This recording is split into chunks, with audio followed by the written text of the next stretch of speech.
Hello viewers, this is శాంతి. ఈరోజు శ్రీమతి జంధ్యాల లక్ష్మి గారు సత్తు మావు రెసిపీ ఎలా చేయాలో మనకి చూపిస్తారు. ఎస్, మీరు విన్నది కరెక్టే. సత్తు మావు తమిళనాట చాలా ఫేమస్ రెసిపీ అన్నమాట. రకరకాలైన సిరిధాన్యాలు, చిరుధాన్యాలు, నట్స్తో ఈ రెసిపీ తయారవుతుంది. దీనిని తమిళనాడు పొద్దున్నే బ్రేక్ఫాస్ట్ బదులుగా కూడా చాలామంది ఉపయోగిస్తూ ఉంటారు. మరి ఈ రెసిపీ ఎలా తయారు చేయాలి, దీన్ని ఎలా ఉపయోగించాలి అని శ్రీమతి లక్ష్మి గారు ఇప్పుడు మనకి చూపిస్తున్నారు. హలో ఫ్రెండ్స్, ఇవాళ మీకు ఒక కొత్త రకమైన జావా నేను చూపెడతాను. ఇది తమిళనాడులో సత్తు మావు అంటారండి. సత్తు మావు అనేది మనం తెలుగులో సత్తు మావు అంటే పిండి, సత్తు పిండి అనేది అర్థం వస్తుంది. 30 ఇంగ్రీడియంట్స్ ఉన్నాయి దీంట్లో. అది ఏమేమిటనేది నేను ఇప్పుడు మీకు చెప్తాను. ఎలా చేయాలనేది కూడా నేను చెప్తాను.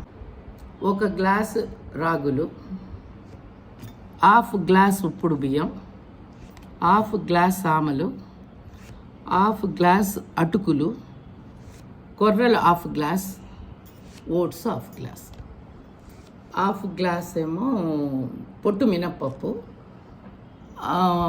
1/2 గ్లాసు ఉలవలు, 1/2 గ్లాస్ పెసలు, 1/2 గ్లాస్ పల్లీలు, 1/2 గ్లాస్ అలచంద, 1/2 గ్లాస్ రాజ్మా, 1/2 గ్లాస్ మొక్కజొన్న, పుట్నాలు 1/2 గ్లాసు, శనగలు 1/2 గ్లాసు, పెసలు 1/2 గ్లాసు, శనగపప్పు 1/2 గ్లాసు, కందిపప్పు 1/2 గ్లాసు, ఒక 2 టేబుల్ స్పూన్స్ జీలకర్ర, 2 టేబుల్ స్పూన్స్ మిరియాలు, ఒక 2-3 టేబుల్ స్పూన్స్ గసగసాలు, తర్వాత ఇవి నువ్వులు, ఇవి ఒక 1/2 గ్లాస్, ఇది సగ్గుబియ్యం 1/2 గ్లాసు, బార్లీ 1/2 గ్లాసు, వాల్నట్స్ ఒక 1/2 గ్లాసు, పిస్తా 1/2 గ్లాసు, బాదం 1/2 గ్లాస్, జీడిపప్పు 1/2 గ్లాస్, యాలకులు ఒక 2 టేబుల్ స్పూన్స్, సొంఠి ఒక ముక్క.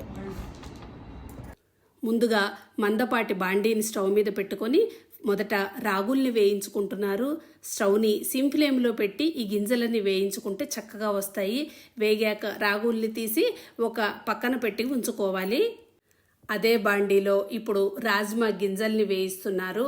రాజ్మా గింజలు వేగుతుండగా అలసందల్ని వేశారనమాట. అలసందలు కూడా వేగుతున్నప్పుడు ఉలవల్ని యాడ్ చేశారు. ఉలవలు కూడా వేగుతూ ఉండగా శనగల్ని యాడ్ చేశారు. చూడండి, ఆ తర్వాత ఇవి అన్నీ ఒక పద్ధతిలో రోస్ట్ అయిన తర్వాత వీటిని ఒక గిన్నెలో తీసి చల్లార్చి పెట్టుకున్నారనమాట. ఇలా 1 by 1 మనం తీసుకున్న ఇంగ్రీడియంట్స్ అన్నీ వేయించి పెట్టుకోవాలి. అదే బాండీలో ఇప్పుడు అరికెలు, సామలు, కొర్రలు, ఇలా మీ దగ్గర ఏ ధాన్యాలు ఉన్నా అవి కూడా ఈ రెసిపీలో వాడుకోవచ్చు. వాటిని కూడా ఇలా చక్కగా వేయించుకోవాలి. ఇప్పుడు అదే బాండీలో తీసి పెట్టుకున్న కందిపప్పు, శనగపప్పు, పెసరపప్పుని కూడా ఇలా దోరగా వేయించి ఒక పక్కన తీసి పెట్టుకోవాలి. చూడండి, పిక్చర్లో చూపించిన విధంగా. ఇప్పుడు మొక్కజొన్న గింజల్ని వేయిస్తున్నారు. ఇవి ఎలా వేగాలంటే కాసేపు వేగాక పాప్కార్న్ లాగా, పేలాల్లాగా అవుతాయన్నమాట. ఆ స్టేజ్లో వేగాక తీసి పక్కన పెట్టుకోవాలి. ఇప్పుడు బాండీలో పెసలు వేసి వేయిస్తున్నారు. పెసలు వేగుతుంటే ఇల్లంతా కమ్మటి సువాసనతో నిండిపోయింది. పెసలు వేగుతుండగానే ఇప్పుడు దీనికి సగ్గుబియ్యాన్ని యాడ్ చేశారు. సగ్గుబియ్యం వేగుతూ ఉండగా పొట్టు మినప్పప్పుని వేశారు. పొట్టు మినప్పప్పు కూడా వేగుతుండగా బార్లీని కూడా వేయటం జరిగింది. ఈ 4టిని శుభ్రంగా వేయించి తీసి ఒక పక్కన పెట్టుకోవాలి. అదే బాండీలో అటుకుల్ని యాడ్ చేయాలి. అటుకులకి ఓట్స్ని యాడ్ చేయాలి. ఓట్స్తో పాటుగా నువ్వులు, ఈ నువ్వులకి పుట్నాల్ని యాడ్ చేసి చక్కగా రోస్ట్ చేసి దాన్ని ఒక పక్కన పెట్టుకోవాలి. అదే బాండీలో ఇప్పుడు ఉప్పుడు బియ్యం యాడ్ చేశారు.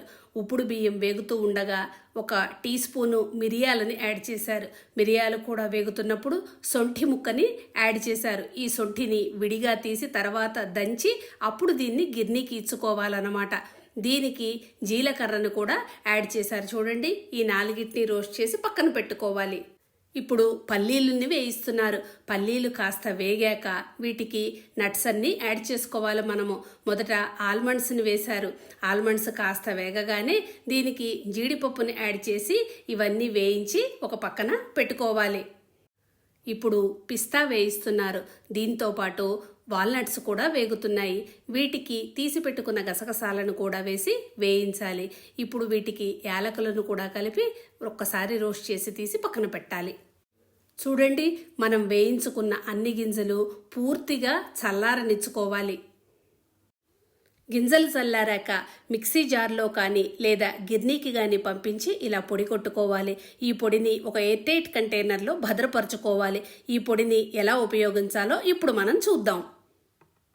ముందుగా స్టవ్ మీద ఒక గిన్నె పెట్టుకొని దాంట్లో ఒక గ్లాసు నీరు పోసుకొని నీటిని మరగనివ్వండి. ఆ నీరు మరుగుతూ ఉండగా మనము ఒక పక్కన ఇంకొక చిన్న గిన్నెలో 2 టీ స్పూన్ల ఈ సత్తు మావు పిండిని వేసుకొని ఒక అరగ్లాస్ నీరు పోసుకొని శుభ్రంగా ఉండలేకుండా దీన్ని బాగా కలుపుకోవాలన్నమాట. ఉండలేకుండా వస్తే చాలా స్మూత్గా జావ వస్తుంది మనకి. ఇలా ఉండలు లేకుండా కలుపుకున్న ఈ పిండిని పక్కన మరుగుతున్న నీళ్లల్లో వేసేసి శుభ్రంగా ఉండలేకుండా 2 నిమిషాల పాటు తిప్పుకోవాలి. ఈ మొత్తం ప్రాసెస్ 2 నిమిషాల కంటే ఎక్కువ పట్టదు. కేవలం పిండి పట్టించుకోవటం వరకే మీకు పట్టే టైం. ఆ తర్వాత ప్రతిరోజు ఉదయం 2 నిమిషాల్లో ఈ జావ మీకు తయారైపోతుంది. చూడండి, ఈ విధంగా తయారు చేసి స్టవ్ ఆఫ్ చేసుకొని ఒక పక్కన పెట్టుకొని కంప్లీట్గా దీన్ని రూమ్ టెంపరేచర్కి రానివ్వాలి. రూమ్ టెంపరేచర్కి వచ్చిన తర్వాత అప్పుడు దీన్ని ఎలా ఉపయోగించాలో చూద్దాం.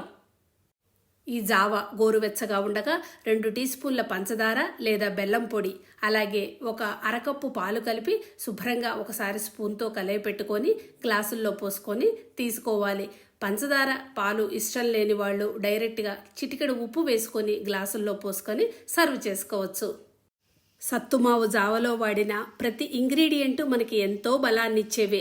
మరి మీరందరూ కూడా ఒకసారి ఈ రెసిపీని ట్రై చేయండి. అలాగే ఈ జావని మనకు అందించిన శ్రీమతి లక్ష్మి గారికి నా ధన్యవాదాలు. Thank you very much.